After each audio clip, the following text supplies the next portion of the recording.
My name is Gloria Patterson, and I'm 58 years old. I'm also the woman who gave her husband the retirement party that ended his career and his marriage in the same night. Let me tell you how a 30-year marriage can unravel in front of 150 people over a 7-minute audio recording. I met Richard Patterson when I was 26 and he was 28. He was a junior executive at Morrison Financial Group, one of the largest investment firms in Atlanta. I was a legal secretary at a law firm 3 blocks away. We met at a networking happy hour. He was charming, ambitious, smart. He told me he was going to be a senior partner before he was 40. He was right. Richard made senior partner at 39, then managing partner at 45. By the time he was 50, he was pulling in $800,000 a year. I'd stopped working when our daughter Sarah was born. Richard insisted. I make enough for both of us, he said. Sarah needs her mother home.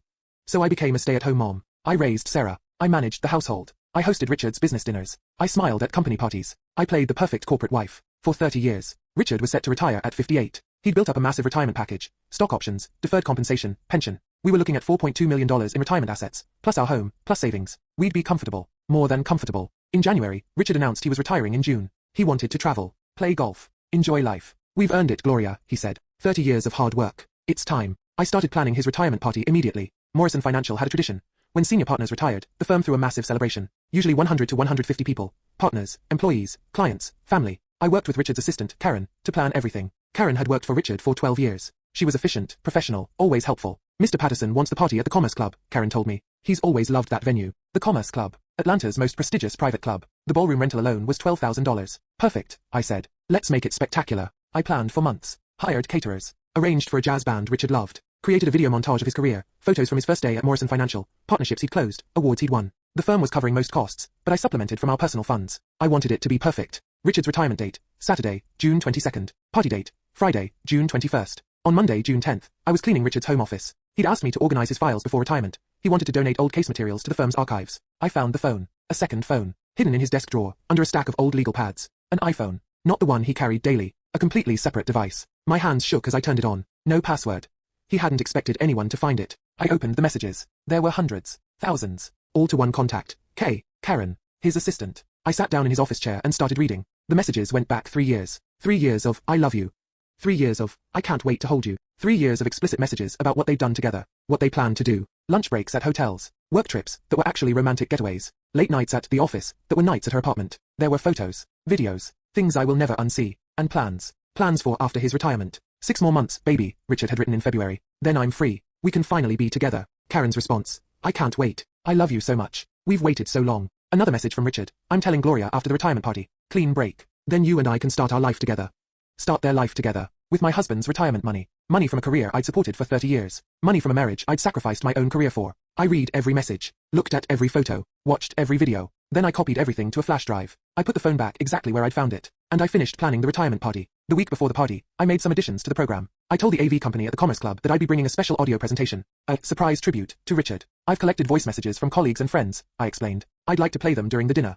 They set up the sound system perfectly. Microphones. Speakers. Everything I needed. I met with Morrison Financial's managing director, Robert Chen. Told him I wanted to give a speech during the party. Of course, Gloria, Robert said. You've been such a support to Richard all these years. It's only fitting. I contacted Richard's brother, his college roommates, his oldest friends. Invited them all. Made sure everyone who mattered would be there. I bought a new dress. Navy blue. Elegant. Professional. I wanted to look dignified. Sarah, our daughter, flew in from Seattle. She was 29, working in tech. Engaged to a wonderful man named David. I'm so proud of Dad, she said when she arrived. 30 years at one firm. That's incredible. It is, I agreed. And you've been so supportive, Mom. I hope David and I have a marriage like yours someday. I smiled and hugged her. Friday, June 21st arrived. The Commerce Club ballroom looked spectacular. Round tables with white linens. Floral centerpieces. A stage with a podium and a massive projection screen. Guests started arriving at 6 p.m. Partners from Morrison Financial. Richard's clients. Some of Atlanta's wealthiest families. Our friends. Our family. Karen was there. Of course she was. Richard's trusted assistant for 12 years. She wore a red dress. Smiled at me. Complimented the decorations. You did such a beautiful job, Mrs. Patterson, she said. Thank you, Karen, I replied. I wanted Richard's last night to be memorable. Richard arrived at 6:30. He worked the room like the professional he was. Shaking hands. Accepting congratulations. Laughing with old colleagues. He kissed me on the cheek. This is perfect, Gloria. Thank you. Anything for you, darling, I said. Dinner was served at 7 p.m. Filet mignon and Chilean sea bass. The wine flowed freely. At 8 p.m., Robert Chen stood up to give a speech. He talked about Richard's career, his accomplishments, his dedication. Richard Patterson is the kind of partner every firm dreams of, Robert said. Brilliant, dedicated, ethical. Ethical. Then it was my turn. I stood up, walked to the podium. Thank you all for coming tonight, I said. Richard and I are so grateful to celebrate this milestone with the people who've been part of his journey. I looked at Richard. He smiled at me, proud, happy. 30 years at Morrison Financial, I continued. 30 years of early mornings and late nights. 30 years of dedication. And 30 years of marriage supporting him every step of the way. Applause. I've put together something special for tonight, I said. Audio presentation. Messages from some of the people who've been closest to Richard during his career.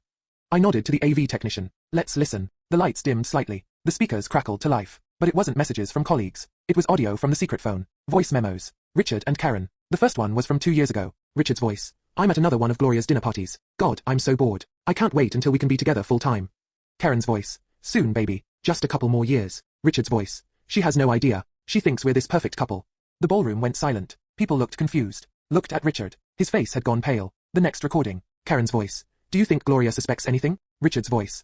Gloria? No. She's too busy planning charity events and playing tennis. She doesn't pay attention to anything real. Karen's laugh. Poor Gloria. She really thinks you love her.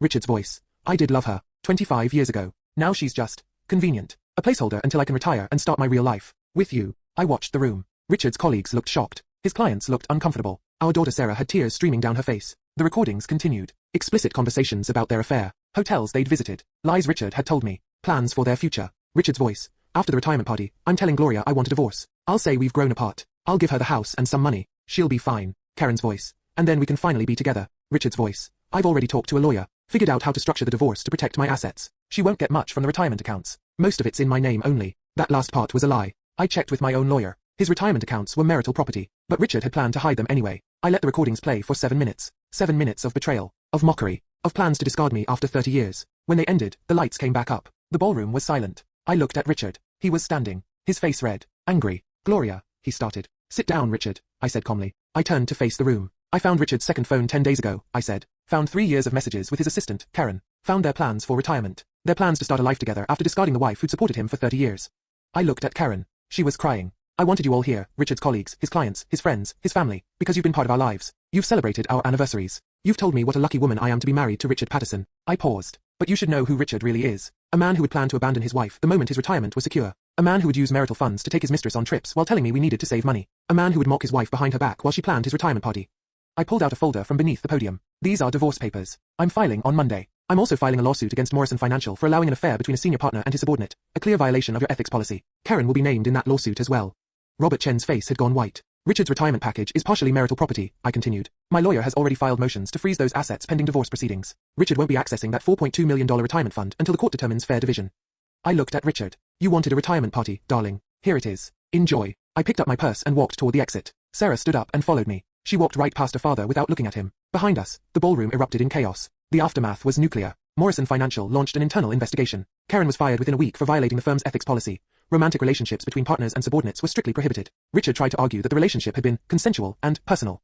The firm didn't care. The optics were terrible. A senior partner having a multi-year affair with his assistant, using company time and resources. They revoked his partnership retirement package. The $2.1 million in firm stock and deferred compensation he'd been counting on? Gone. He sued. The firm countersued. It's still in litigation. The divorce took 14 months. Richard tried every trick. Claimed the retirement accounts were his separate property. Tried to hide assets. Claimed I'd destroyed his reputation by playing the recordings. My lawyer was ruthless. We subpoenaed Karen. Made her testify about the affair. About the trips Richard had charged to company credit cards. About the gifts he'd bought her with our money. We subpoenaed the hotels. Got records of every room Richard had booked for work trips that were actually affairs. In the end I got the house, worth $1.2 million, fully paid off, 60% of Richard's remaining retirement accounts, $1.3 million, half of our savings and investments, $380,000, alimony for 15 years, $6,000 per month, my attorney's fees paid by Richard, total settlement value, approximately $3.4 million.